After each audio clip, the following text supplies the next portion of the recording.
Hello students, epsilon channel पे आपका स्वागत है। आज की वीडियो में हम लोग सेक्शन फॉर्मूला के बारे में जानेंगे। ये क्लास 10th का कोऑर्डिनेट ज्योमेट्री का द मोस्ट इम्पॉर्टेंट टॉपिक है, क्योंकि इस टॉपिक से क्वेश्चन बोर्ड में आना ही है, कंफर्म है, आएगा ही आएगा। तो इसलिए जिन लोगों को सेक्शन फॉर्मूला के बारे में नहीं पता है वो इस वीडियो को पूरा जरूर देखिएगा और अंत तक देखिएगा, क्योंकि मैं यहाँ पे कुछ क्वेश्चंस भी कराऊंगा और सेक्शन फॉर्मूला को समझाऊंगा भी। तो चलिए शुरू करते हैं। तो सपोज करिए आपके पास दो पॉइंट्स हैं। आपके पास एक पॉइंट है A जिसका कोऑर्डिनेट में मान ले रहा हूं x1 है और y1 है। आपके पास एक और पॉइंट है B जिसका कोऑर्डिनेट है x2, y2।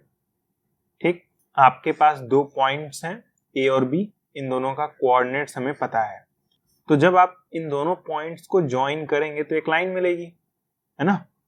तो सपोज करिए इस लाइन के ऊपर एक पॉइंट है P, ठीक, और ये जो पॉइंट है ना, ये जो पॉइंट P है वो इस लाइन को डिवाइड कर रही है। वो तो हमें दिख रहा है डिवाइड कर रही है। देखिए ये हिस्सा अलग हो गया, ये हिस्सा अलग हो गया। तो मान ले रहे हैं कि ये जो पॉइंट है वो इस लाइन को m और n रेशियो में डिवाइड कर रही है। किस रेशियो में डिवाइड कर रही है? m रेशियो और n रेशियो में। ठीक है, अब इसका मतलब आप ये नहीं समझेंगे ये जो लेंथ है वो m सेंटीमीटर है और ये जो लेंथ है वो n सेंटीमीटर है। ये समझना गलत है। ये m और n ये बताता है कि ये जो हिस्सा है वो m रेशियो का है, ये जो हिस्सा है वो n रेशियो का है। मतलब ये रेशियो गिवन है, ना कि लेंथ। याद रखिएगा, लेंथ और रेशियो में फर्क होता है। ये रेशियो रहेगा। ये जो पॉइंट P है ना वो इस लाइन को m और n रेशियो में डिवाइड कर रहा है। किस रेशियो में डिवाइड कर रहा है? m और n। तो आप एक्चुअली इस P पॉइंट का कोऑर्डिनेट फाइंड कर सकते हैं यूजिंग सेक्शन फॉर्मूला।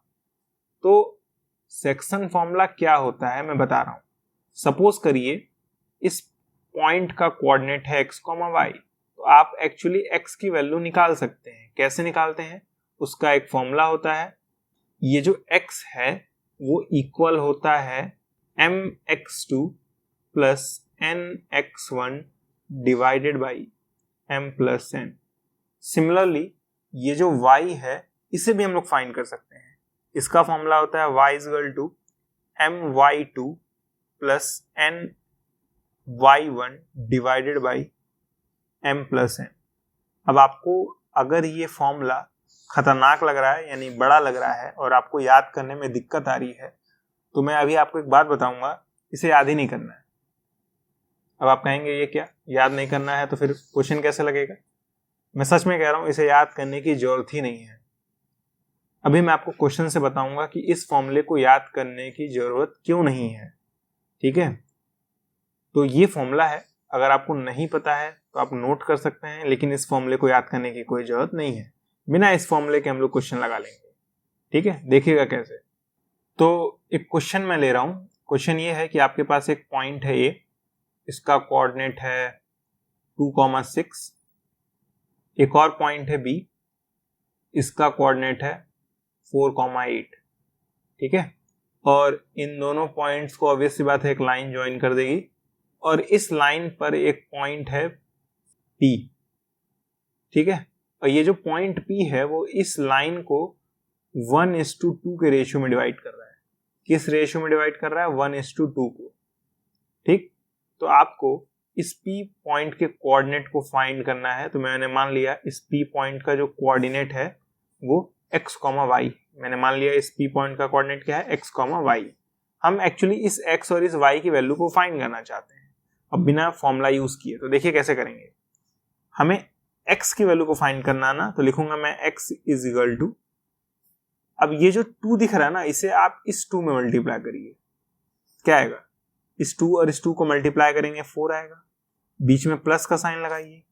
इस 1 को इस 4 में मल्टीप्लाई करिए तो क्या आएगा? 4 आएगा। और डिवाइड करिए इस 1 और इस 2 के सम से, मतलब इन दोनों को जोड़ दीजिए। इस 1 और 2 को जोड़ दीजिए, क्या आएगा? 1 और 2 को जोड़ेंगे 3 आएगा। ठीक है, तो 4 + 4 क्या होता है? 8 होता है। 8/3 यानी x की वैल्यू क्या आएगी 8/3। ठीक है, समझ में आया क्या करना है। अगर आपको इस x की वैल्यू को फाइंड करना है तो आपको इस 2 को मल्टीप्लाई करना होगा इस 2 से, इस 1 को मल्टीप्लाई करना होगा इस 1 से। मतलब राइट वाले को लेफ्ट वाले मल्टीप्लाई करना है, लेफ्ट वाले को राइट वाले मल्टीप्लाई करना है। समझ आई बात। और क्योंकि आप x की वैल्यू को फाइंड कर रहे हैं तो फर्स्ट और फर्स्ट वाले में ही मल्टीप्लाई करना है। ये फर्स्ट है ना, और ये भी फर्स्ट है, तो फर्स्ट और फर्स्ट वाले में ही मल्टीप्लाई करना है। राइट वाले को लेफ्ट में और लेफ्ट वाले को राइट में। आई बात समझ में, यही नियम रहेगा। और डिवाइड किससे करना है, इस रेशियो के सम से, मतलब रेशियो को जोड़ दीजिएगा। यहाँ पे 1 था, यहाँ पे 2 था, तो 1 2 जोड़ दिया मैंने, 3 आया। यही ट्रिक हम लोगों को y के लिए भी लगानी है। तो y कैसे फाइंड करेंगे, y इक्वल टू, मैं फिर से इस 2 को इस 6 में मल्टीप्लाई करूंगा, यानी सेकंड वाले में। 2 को मैंने सेकंड वाले मल्टीप्लाई किया तो 2 6 12 होता है, तो बीच में 12 लिखूंगा, प्लस लगाऊंगा। इस 1 को मैं मल्टीप्लाई करूंगा 8 से। ठीक, क्या आएगा 8 आएगा। किससे डिवाइड करूंगा, इस 1 और इस 2 के सम से। 1 और 2 का सम 3 होता है, यानी 3 से डिवाइड करूंगा। तो 12 प्लस 8 क्या होता है 20 होता है, 20 और नीचे 3। अब ये तो कैंसिल होगा नहीं, यानी y की वैल्यू क्या आ जाएगी 20/3। अब देख रहे हैं कितना आसान है x और y की वैल्यू निकालना।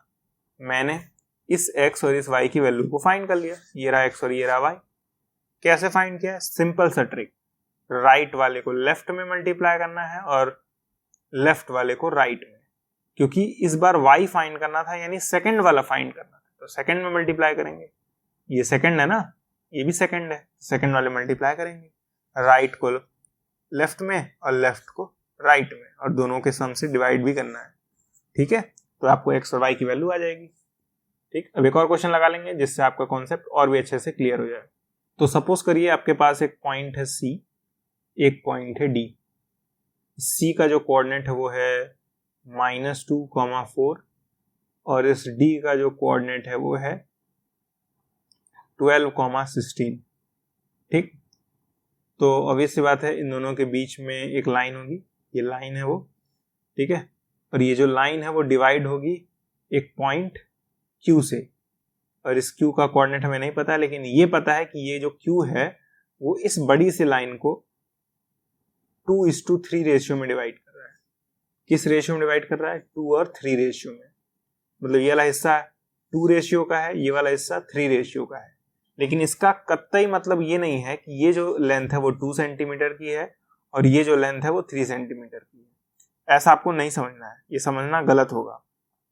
बस हम ये समझेंगे ये वाला जो हिस्सा है वो 2 रेशियो का है, ये वाला हिस्सा 3 रेशियो का है। ठीक है, तो हमें एक्चुअली इस Q का कोऑर्डिनेट निकालना है। मैं इसको x, y मान लूंगा। अब हमें x की वैल्यू को फाइंड करना होगा, तो मैं लिखूंगा x इक्वल टू, कैसे फाइंड करते हैं, क्योंकि मैं फर्स्ट वाला फाइंड कर रहा हूं तो फर्स्ट वाले में मल्टीप्लाई करना हो, तो राइट को लेफ्ट में, यानी 3 को -2 में करेंगे तो -6 आएगा, बीच में प्लस लगाते हैं। फिर लेफ्ट को राइट में, यानी 2 को 12 में करेंगे, 2 को 12 मल्टीप्लाई करेंगे 24 आएगा। डिवाइड किससे करेंगे, इस 2 और इस 3 के सम से। 2 और 3 का सम 5 होगा, यानी 5 से डिवाइड करेंगे। तो ये -6 और 24 आप लोग ऐड कर सकते हैं, आपका आंसर आएगा 18 और नीचे आ जाएगा 5। तो x की वैल्यू क्या हो गई 18/5। ठीक, अब हम लोग y की वैल्यू को फाइंड करेंगे।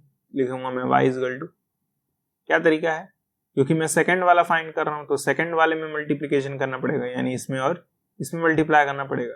तो राइट को लेफ्ट में, यानी 3 को 4 में, 3 4 से क्या होता है 12 होता है, बीच में प्लस का साइन। लेफ्ट को राइट में, यानी 2 को 16 में, तो 2 16 का 32 होता है। डिवाइड किससे करना है, इस 2 और इस 3 के सम से, यानी 5 से। ठीक, तो 12 और 32 कितना आएगा 44 आएगा। 44 को डिवाइड करना है 5 से, डिवाइड होगा नहीं तो y की वैल्यू क्या आ जाएगी 44/5। तो ये है सेक्शन फॉर्मूला। ठीक है, आपको फॉर्मूला याद करने की जरूरत नहीं पड़ी, और मैंने बिना फॉर्मूले के ये क्वेश्चंस कराए हैं, आपने देखा होगा। ठीक है, तो अगर आपको इस पे और भी क्वेश्चंस लगाने हैं खासकर एनसीईआरटी के, तो आप मेरा चैनल ज्वाइन कर सकते हैं। मैंने चैनल पर एक प्लेलिस्ट है, उसमें सारे एनसीईआरटी के क्वेश्चंस कराए हैं। ठीक है, आप चाहें तो इस वीडियो के अंत में एक कार्ड नजर आएगा, उस कार्ड पे क्लिक करके इस पर्टिकुलर टॉपिक से रिलेटेड एनसीईआरटी के क्वेश्चंस को सॉल्व कर सकते हैं। अगर आपका कोई डाउट होगा उन क्वेश्चंस में तो आप मेरा टेलीग्राम चैनल ज्वाइन कर लीजिएगा या फिर आप मेरा यूट्यूब चैनल ज्वाइन कर सकते हैं, ठीक है, जहां पे आप अपने डाउट्स बड़े ही आसानी से पूछ पाएंगे। तो आज की वीडियो में इतना ही, मिलते हैं अगली वीडियो में, तब तक के लिए गुड बाय।